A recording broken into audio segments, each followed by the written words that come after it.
அனைவருக்கும் வணக்கம். இந்த வீடியோவில் நாங்கள் பார்க்க இருக்கிற விடயம் சட்ட ரீதியான புலம்பெயர்தல் அல்லது ஒரு நாட்டில் இருந்து இன்னொரு நாட்டுக்கு சட்ட ரீதியாக நகர்றது எப்படி என்று சொல்லி பார்க்க போகிறோம். இந்த வீடியோவில் முதலாவதாக சட்ட ரீதியாக நகர்வதற்குரிய நடைமுறைகள் ப்ரொசீஜர்ஸ் என்னென்னு பார்க்க போகிறோம். அதுக்கு கீழே விசிட்டர் விசா என்று சொல்லிச்சோன்னா என்ன, விசிட்டர் விசாவில் எப்படி நாங்கள் ஒரு நாட்டில் இருந்து இன்னொரு நாட்டுக்கு போகலாம். அடுத்தது ரெண்டாவதாக ஸ்டூடெண்ட் விசா ஊடாக மாணவர் விசா ஊடாக எப்படி நாங்கள் ஒரு நாட்டில் இருந்து இன்னொரு நாட்டுக்கு போகலாம். மூன்றாவதாக ஸ்கில் விசா அல்லது ஒர்க்கர் விசா ஊடாக எப்படி நாங்கள் போகலாம். நான்காவதாக ஃபேமிலி விசா அல்லது ஸ்பவுஸ் விசா ஊடாக எப்படி சட்ட ரீதியாக புலம்பெயரலாம் என்ற விடயங்களை இந்த வீடியோவில் பார்க்க போகிறோம். சட்ட ரீதியாக புலம்பெயர்தல் என்றால் என்ன என்று சொல்லி நாங்கள் பார்க்கலாம். முதலாவதாக விளங்கிக் கொள்ளணும் இந்த சட்ட ரீதியான நடைமுறை என்னென்று சொல்லி. ஒவ்வொரு நாடும் தனக்குரிய சட்டங்களை கொண்டிருக்கும். அந்த ஒவ்வொரு நாட்டினுடைய சட்டங்களுக்குள்ளேயும் அந்த நாட்டினுடைய குடிவரவு மற்றும் குடியகழ்வு தொடர்பான சட்டங்கள் இருக்கும். அப்போ எந்த ஒரு பயணியும் அல்லது நபரும் வேறொரு நாட்டிலிருந்து அந்த நாட்டுக்கு வரைக்குள்ள அந்த குறித்த நாட்டினுடைய சட்டத்திட்டங்களுக்கு இணங்கித்தான் அந்த நாட்டுக்குள்ள உட்பிரவேசிக்க முடியும். இல்லாத பட்சத்தில் அந்த குறித்த நாட்டினுடைய சட்டத்துக்கு கீழே தண்டிக்கப்படக்கூடிய சந்தர்ப்பங்கள் அதிகமாக இருக்குது. அதுவும் தற்பொழுது இந்த 2025 அநேகமான ஐரோப்பிய நாடுகள் மற்றும் ஏனைய நாடுகள் தங்களுடைய குடிவரவு மற்றும் குடியகழ்வு தொடர்பான சட்டங்களை மிக கடுமையான சட்டங்களாக மாற்றி இருக்கணும். அந்த சட்டங்களில் தற்பொழுது இல்லீகல் இமிகிரன்ஸாக வருகின்ற நபர்களுக்கு அதிகபட்ச தண்டனையும் அதிகபட்ச தண்டங்களும் அறவீடு செய்யக்கூடிய சந்தர்ப்பங்களை ஏற்பாடுகளை தற்பொழுது உலகளாவிய ரீதியில் ஏற்படுத்தி இருக்கணும். இந்த அடிப்படையில் நாங்கள் பார்க்கல முதலாவதாக சட்ட ரீதியாக ஒரு நாட்டில் இருந்து இன்னொரு நாட்டுக்கு போகக்கூடிய வழியாக நாங்கள் பார்க்கக்கூடியது விசிட்டர் விசா எனப்படுகின்ற விசா. அதாவது விசிட்டர் விசா என்னென்று சொல்லி பார்த்தோம்னு சொல்லி சொன்னால், ஒரு நபர் தன்னுடைய நாட்டிலிருந்து இன்னொரு நாட்டுக்கு ஒரு விசிட்டராக அல்லது ஒரு பயணியாக சென்று பார்வையிட்டு வருகின்ற நபராக போவதற்கு வழங்கப்படுகின்ற அந்த விசா தான் விசிட்டர் விசா என அழைக்கப்படுகிறது. உண்மையில இந்த விசிட்டர் விசா என்றது பல காரணங்களுக்காக வழங்கப்படுது. ஒரு நபர் இன்னொரு நாட்டுக்கு குறிப்பிட்ட தினங்கள் அல்லது குறிப்பிட்ட மாதங்கள் போய் அந்த நாட்டை பார்வையிட்டு வரக்கு வழங்கப்படுது. ஒரு நிகழ்வொண்ட அட்டெண்ட் பண்ணுறதுக்காக வழங்கப்படுது. அல்லது ஒரு சிறிய கல்வி தொடர்பான கருத்தரங்குகள் அல்லது பிஸ்னஸ் தொடர்பான மீட்டிங்களை அட்டெண்ட் பண்ணுறதுக்காக இந்த விசா வழங்கப்படுது. இப்போ விசிட்டர் விசா என்னென்னு சொல்லிட்டோன்னா, அந்த ஒரு நாட்டிலேருந்து இன்னொரு நாட்டுக்கு போய் விசிட் பண்ணி அந்த நாட்டை பார்வையிட்டோ அல்லது அந்த நாட்டில் செய்ய வேண்டிய சில சிறிய விடயங்களை செய்துட்டு மீண்டும் தனது சொந்த நாட்டுக்கு வருவதற்காக வழங்கப்படுறது தான் இந்த விசிட்டர் விசாவாக இருக்குது. இந்த விசாவினுடைய இன்னொரு பக்கம் என்னென்னு சொல்லிட்டோன்னா, இந்த விசாவில் போனால் நீங்கள் போகின்ற நாட்டில் வேலை செய்ய முடியாது. அநேகமாக அந்த விசிட்டர் விசா வழங்கப்படுகைகள் அந்த விசாலேயே குறிப்பிட்டு வழங்கப்படும் என்னென்னு சொல்லிட்டோன்னா, உங்களுக்கு நீங்கள் எந்த நாட்டுக்கு போறீங்களோ அந்த நாட்டில் வேலை செய்வதற்கான உரிமை மறுக்கப்பட்டிருக்கிறது கிடையாது.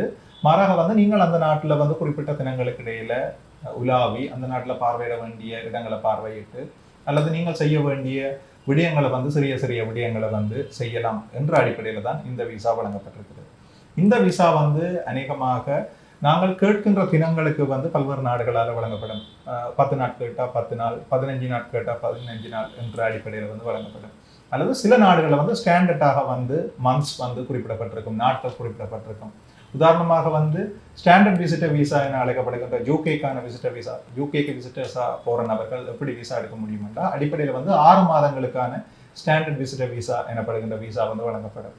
தொடர்ந்து போய் வருகின்ற நபர்கள், யூகேக்கு போய் வருகின்ற நபர்கள் என்று சொல்லிச்சுன்னா அவர்கள் அந்த ஸ்டாண்டர்ட் விசிட்டர் விசாவை 2 வருடங்களுக்கு, 5 வருடங்களுக்கு, 10 வருடங்களுக்கு பெற்றுக்கொள்ளக்கூடிய சந்தர்ப்பங்கள் இருக்குது. ஆனால் இது ஆரம்பத்திலேயே ஒரு ஃப்ரெஷ் அப்ளிகண்டாக அப்ளை பண்ணுற ஒரு நபருக்கு வழங்கப்படுவதற்கான சாத்தியங்கள் மிக குறைவு. தொடர்ச்சியாக அந்த நாட்டுக்கு போய் வருகின்ற அல்லது தொடர்ச்சியாக போய் எந்த விதமான சட்ட மீறல்களையும் இமிகிரேஷன் வயலேஷன்ஸையும் செய்யாத நபர்களுக்கு இந்த வகையான நீடிய காலத்துக்குரிய லாங் டேர்ம் விசிட்டர் விசாஸ் வழங்கப்படுவதற்கான சாத்தியங்கள் காணப்படுது. அடுத்ததாக நாங்கள் பார்க்க இருக்கின்ற விசா கேட்டகரி ஸ்டூடெண்ட் விசா, மாணவர் விசா. இந்த மாணவர் விசா என்பது என்னத்துக்காக வழங்கப்படுதுன்னு சொல்லி சொன்னால், மாணவர்களுக்காக வழங்கப்படுது. அதாவது ஒரு நாட்டிலிருந்து இன்னொரு நாட்டுக்கு சென்று அங்கு தமது கல்வியை தொடரவுள்ள மாணவர்களுக்காக வழங்கப்படுற விசாவாக இந்த மாணவர் விசா இருக்குது. ஒரு நாட்டிலிருந்து இன்னொரு நாட்டுக்கு போய்க்குள்ள அவர்கள் அண்டர் கிராஜுவேட் லெவல் ஸ்டடீஸுக்கு போகலாம், அல்லது ப்ரீ அண்டர் கிராஜுவேட் லெவல் ஸ்டடீஸுக்கு போகலாம், மாஸ்டர் ஸ்டடீஸுக்கு போகலாம், பிஹெச்டி லெவல் ஸ்டடீஸுக்கு போகலாம். இந்த வழியில் பல்வேறு விதமான பாடத்திட்டங்களையும் கற்கிறதுக்காக செல்கின்ற மாணவர்களுக்காக வழங்கப்படுற ஒரு விசாவாக ஸ்டூடெண்ட் விசா இருக்குது. இந்த ஸ்டூடெண்ட் விசாவை வந்து 2 வழிகளில் வந்து நாங்கள் அப்ளை பண்ணி பெற்றுக்கொள்ளலாம். முதலாவது வந்து அந்த குறிப்பிட்ட யூனிவர்சிட்டிக்கு வந்து டைரெக்டாக வந்து எங்களுடைய அப்ளிகேஷன் அனுப்பி யூனிவர்சிட்டிகிட்டே இருந்து ஆஃபர் லெட்டரை பெற்றுக்கொண்டு நாங்கள் அப்ளை பண்ணிக்கொள்ளலாம். இரண்டாவதாக யூகேக்கு ஒரு ஸ்டூடெண்ட் விசாவை நாங்கள் பெற்றுக்கொள்ளணும்னு சொல்லிச்சுன்னா யூகாஸ் போன்ற இணையதளங்கள் ஊடாக எங்களுடைய தரவுகளை வந்து பதிவு செய்து தகமைகளை பதிவு செய்து பொருத்தமான பல்கலைக்கழகங்கள்கிட்ட இருந்து நாங்கள் வந்து ஆஃபர்ஸை வந்து பெற்றுக்கொள்ளலாம். இந்த ஆஃபர்ஸ் வந்து அந்த பல்கலைக்கழகங்கள்கிட்ட இருந்து கிடைக்கல ஆரம்பத்தில் வந்து கண்டிஷனல் ஆஃபர்ஸாக இருக்கலாம். அதாவது நீங்கள் இந்த விடயங்களை பூர்த்தி செய்யணும்னு சொல்லி அந்த யூனிவர்சிட்டிஸ் வந்து எங்களுக்கு ஆஃபர்ஸை தரலாம். அதுக்கு பிறகு அந்த தேவைப்படுத்தப்பட்ட விடயங்களை வந்து நாங்கள் நிவர்த்தி செய்யக்கல பூர்த்தி செய்யக்கல வந்து எங்களுக்கு அந்த ஆஃபர்ஸ் கண்டிஷனல் ஆஃபர்ஸ் அன்கண்டிஷனல் ஆஃபர்ஸாக வந்து கிடைக்கும். அதே போல் அந்த யூனிவர்சிட்டியால் எதிர்பார்க்கப்படுகின்ற ஒரு செமிஸ்டருக்கானதோ அல்லது ஒரு வருடத்துக்கான பணத்தை வந்து நாங்கள் செலுத்திக்கல கேஷ் எனப்படுகின்ற ஒரு லெட்டர் வந்து வழங்கப்படும். இந்த லெட்டர்ஸ் அதாவது அப்சல்யூட்டான ஒரு ஆஃபர் மற்றது கேஷ் லெட்டர் இந்த டாக்குமெண்ட்ஸை வந்து நீங்கள் அந்த யூனிவர்சிட்டிகிட்ட இருந்து கலெக்ட் பண்ணிட்டீங்கன்னு சொல்லிச்சோன்னா இதை வைத்துக்கொண்டு நீங்கள் அந்த நாட்டினுடைய எம்பசியில் அல்லது அந்த நாட்டினுடைய ஒரு ஹோம் ஆஃபீஸுக்கு வந்து நீங்கள் உங்களுடைய ஸ்டூடெண்ட் விசா அப்ளிகேஷனை வந்து பதிவேற்றம் செய்து கொள்ளலாம். இந்த அடிப்படையில் வந்து நீங்கள் ஸ்டூடெண்ட் விசாவை பெற்றுக்கொள்ளலாம். ஸ்டூடெண்ட் விசா தொடர்பாக பார்க்கல நாங்கள் இன்னொரு விடயம் பார்க்கணும் என்று சொல்லிச்சோன்னா தற்பொழுது ஐஎல்டிஎஸ் மற்றது ஆங்கிலம் தொடர்பான தகவல்கள் வந்து பெரிய அளவில் வந்து எதிர்பார்க்கப்படுது. உதாரணமாக நீங்கள் ஐக்கிய ராஜ்யத்துக்கு யூகேக்கு வந்து ஒரு ஸ்டூடெண்ட் விசாவில் போகணும் என்று சொல்லி சொன்னால் நீங்கள் உங்களுடைய யூகேவிஐ அகடமிக் ஐஎல்டிஎஸில் வந்து 6.5 அல்லது 6.5 விட கூட வந்து எடுக்க வேண்டிய அதிகமான மதிப்பெண்ணை பெற வேண்டிய ஒரு தேவை வந்து காணப்படுது. இவ்வாறான தேவைகளை பூர்த்தி செய்து இலகுவாக வந்து ஸ்டூடெண்ட் விசாவை அப்ளை பண்ணி அந்த ஸ்டூடெண்ட் விசாவை நீங்கள் பெற்றுக்கொள்ளக்கூடியதாக இருக்கும். அடுத்ததாக நாங்கள் பார்க்க இருக்கிற விசா வந்து ஸ்கில் விசா அல்லது ஒர்க்கர் விசா. ஸ்கில் விசா அல்லது ஒர்க்கர் விசா என்னென்னு சொல்லி பார்த்தோம்னு சொல்லிச்சோன்னா இது ஒரு நாட்டிலிருந்து இன்னொரு நாட்டுக்கு வந்து வேலைக்காக செல்வதற்காக வழங்கப்படுகின்ற விசா. இது நீங்கள் குறிப்பிட்ட நாட்டில் இருந்து எந்த நாட்டுக்கு போகணுமோ அந்த நாட்டில் உள்ள கம்பெனி அல்லது தொழில்காரர்கிட்ட அப்ளை பண்ணி அவர்கிட்ட இருந்து ஒரு ஆஃபரை பெற்றுக்கொண்டு அந்த ஆஃபர் ஊடாக குறிப்பிட்ட நாட்டினுடைய எம்பசி அல்லது ஹோம் ஆஃபீஸுக்கு வந்து நீங்கள் ஒர்க்கர் விசாவுக்கு வந்து அப்ளை பண்ணி குறித்த விசாவை பெற்றுக்கொண்டு அந்த நாட்டுக்கு போவதற்கான ஒரு விசாவாக இருக்குது. எங்களுக்கு தெரியும் ஐரோப்பிய நாடுகளில் வந்து பல்வேறு தொழில்களுக்காக தற்பொழுது வந்து தென்கிழக்காசிய நாடுகளில் இருந்து நபர்களை வந்து பெற்றுக்கொள்ளணும். குறித்த தொழில்களுக்கு வந்து நாங்கள் தகுதியுடைய நபர்கள் என்று சொல்லி அதை அப்ளை பண்ணி அது எங்களுக்கு கிடைக்கும் என்று சொல்லிச்சுன்னா நாங்கள் ஸ்கில் அல்லது ஒர்க்கர் விசா ஊடாக குறிப்பிட்ட நாட்டுக்கு வந்து போகக்கூடியதாக இருக்கும். இந்த ஸ்கில் அல்லது ஒர்க்கர் விசா வந்து நாங்கள் அப்ளை பண்ணிக்கல வந்து ஆங்கிலம் தொடர்பான தகவல்கள் வந்து தற்பொழுது அதிகமாக வந்து கேட்கப்படுகின்றது.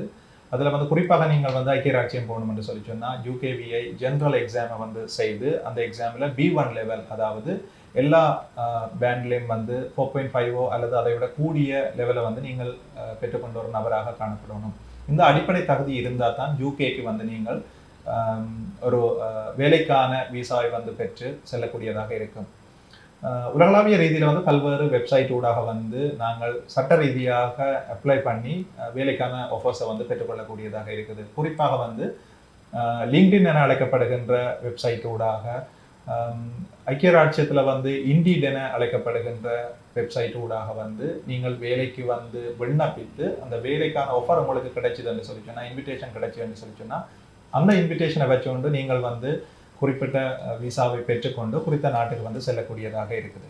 இறுதியாக நாங்கள் பார்க்க இருக்கிற விசா கேட்டகரி வந்து ஃபேமிலி விசா ஓ ஸ்பவுஸ் விசா. ஃபேமிலி விசா ஓ ஸ்பவுஸ் விசா என்னன்னு சொல்லி சொன்னால் ஒரு குடும்பத்தினுடைய ஒரு நபரோ அல்லது சில நபர்கள் வந்து ஒரு நாட்டிலையும் ஏனைய பகுதியளவான நபர்கள் இன்னொரு நாட்டிலையும் இருக்கீங்களா இந்த 2 குடும்ப அங்கத்தவர்களும் வந்து இணையறதுக்காக வழங்கப்படுற விசா தான் ஃபேமிலி ஓ ஸ்பவுஸ் விசா. அநேகமாக வந்து புதிதாக வேறு நாடுகளில் இருந்து திருமணம் செய்து கொண்ட நபர்கள் ஒரு நபர் இன்னொரு நாட்டிலிருந்து போவதற்காக வழங்கப்படுகின்ற விசாவாக வந்து இந்த ஃபேமிலி அல்லது ஸ்பவுஸ் விசா வந்து காணப்படுது. இந்த விசாக்கு கீழே வந்து ஒரு வாழ்க்கை துணை ஒரு நாட்டில இருந்து இன்னொரு நாட்டுக்கு வந்து செல்லக்கூடிய சந்தர்ப்பங்கள் காணப்படுது. அதே போல 18 வயதுக்கு குறைந்த சில நாடுகளில் 21 வயதுக்கு குறைந்த அந்த குடும்பத்தை சார்ந்த குழந்தைகள் அல்லது பிள்ளைகள் வந்து ஒரு நாட்டில இருந்து இன்னொரு நாட்டுக்கு வந்து நகர்வதற்கான வழிகள் வந்து காணப்படுது. சில சந்தர்ப்பங்களில் வந்து கேர்ள் ஃப்ரெண்ட் விசா அல்லது பாய் ஃப்ரெண்ட் விசா என அழைக்கப்படுகின்ற விசாக்களும் வந்து இந்த விசா கேட்டகரிக்கு கீழே வழங்கப்படுது. அதாவது ஃபேமிலி ஓ ஸ்பவுஸ் விசா எனப்படுகின்ற இந்த கேட்டகரிக்கு கீழே வழங்கப்படுகிறது. இந்த விசாவை வந்து பெற்றுக்கொள்ளணும்னா அவர்கள் அந்த குறிப்பிட்ட ஃபேமிலியோ ஸ்பவுஸ் விசாக்குரிய ரிக்யர்மெண்ட்ஸாக என்னென்ன விடயங்கள் தேவைப்படுத்தப்படுதோ அந்த விடயங்களை வந்து அவர்கள் திருப்திப்படுத்திக்கல அவர்கள் ஸ்பான்சர் விசாவை பெற்று ஃபேமிலியோ ஸ்பவுஸ் ஸ்பான்சர் விசாவை பெற்று ஒரு நாட்டிலிருந்து இன்னொரு நாட்டுக்கு வந்து செல்லக்கூடியதாக இருக்குது. சட்ட ரீதியாக வந்து ஒரு நாட்டிலிருந்து இன்னொரு நாட்டுக்கு வந்து புலம்பெயர்வதற்கான வழிகளை வந்து தற்பொழுது நாங்கள் அதிகம் கவனம் செலுத்த வேண்டிய நபர்களாக இருக்கிறோம். ஏனென்று சொல்லி சொன்னால் தற்பொழுது அநேகமான உலக நாடுகள், ஐரோப்பிய நாடுகள், அமெரிக்க நாடுகள் வந்து இந்த விடயத்தில் வந்து அதிகூடிய கவனம் செலுத்தணும். ஏனென்றால் அந்த நாடுகளுக்கு சட்ட விரோத குடியேற்றவாசிகள் வந்து அதிக அளவில் வந்து லட்சக்கணக்கில் வந்து போய்கொண்டிருக்கணும். அதால் தற்பொழுது சட்ட ரீதியற்ற முறையில் வந்து குறிப்பிட்ட நாடுகளுக்கு உள்ளே செல்கின்ற நபர்களுக்கு வந்து பல்வேறு பிரச்சனைகள் அவர்கள் அந்த நாடுகளை வந்து எதிர்கொள்ள வேண்டியதாக இருக்குது. சட்ட ரீதியான பிரச்சனைகளாக இருக்கலாம், பொருளாதார ரீதியான பிரச்சனைகளாக இருக்கலாம். இந்த சூழ்நிலையில வந்து தென்கிழக்காசிய நாடுகள்ல இருந்து, குறிப்பாக இலங்கை போன்ற நாடுகள்ல இருந்து மேற்கத்திய நாடுகளுக்கு வந்து செல்லுகின்ற நபர்கள் சட்ட ரீதியான வழிகளை பயன்படுத்தி அந்த நாடுகளுக்கு போனா வந்து அந்த நாடுகளில் தாங்கள் என்ன விடயங்களுக்கு போறார்களோ அந்த விடயங்களை வந்து எந்த ஒரு பயமோ அல்லது பிரச்சனையும் இல்லாத வகையில வந்து பூர்த்தி செய்யக்கூடியதாக இருக்கும். இல்லை குடியேறி வந்து வாழணும், உழைக்கணும் என்ற எதிர்பார்ப்பில் போகின்ற நபர்கள் சட்ட ரீதியாக வந்து அங்கே குடியேறி உழைக்கக்கூடிய சந்தர்ப்பங்கள் காணப்படுகிறது.